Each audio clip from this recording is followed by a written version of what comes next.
Treatment of MCL injury is very simple.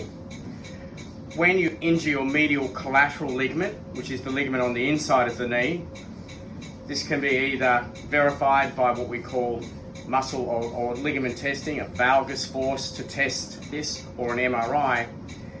The best treatment for this initially is to put you into a range of motion brace, a T-scope brace, which is a brace that goes from here to here, and to position the brace to allow you only to move from 30 degrees to 90 degrees. So it stops extension and it stops flexion past 90, which makes sense because the ligament is stretched when the knee is straight and stretched when the knee is bent more than 90. So we brace you from 30 to 90 degrees, and that stays on 24/7, including sleeping.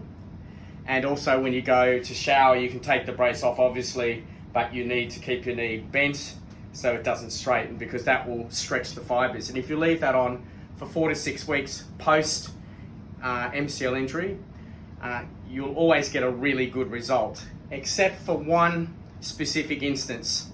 And that is if you tear off what we call the proximal end of the medial collateral ligament off the femur. And we can see from this MRI, this is the outside of the knee and the inside of the knee. There's been full detachment here. This is the nice black ligament.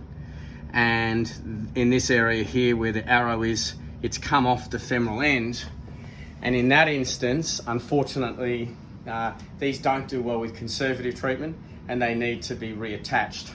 So the proximal full tear of the ligament of the MCL needs to be surgically reattached, and that is the one instance that we would have this patient go to surgery for the MCL rather than the vast majority of MCL tears and strains that we can treat conservatively. And the last point is, if you have an ACL tear and an MCL tear concurrently prior to ACL reconstructive surgery, you need to actually allow the MCL to heal first. And it will take you approximately 6 weeks. Once that's healed and we've rehabilitated to knee to get full range, then we proceed on to the ACL surgery. Thanks very much.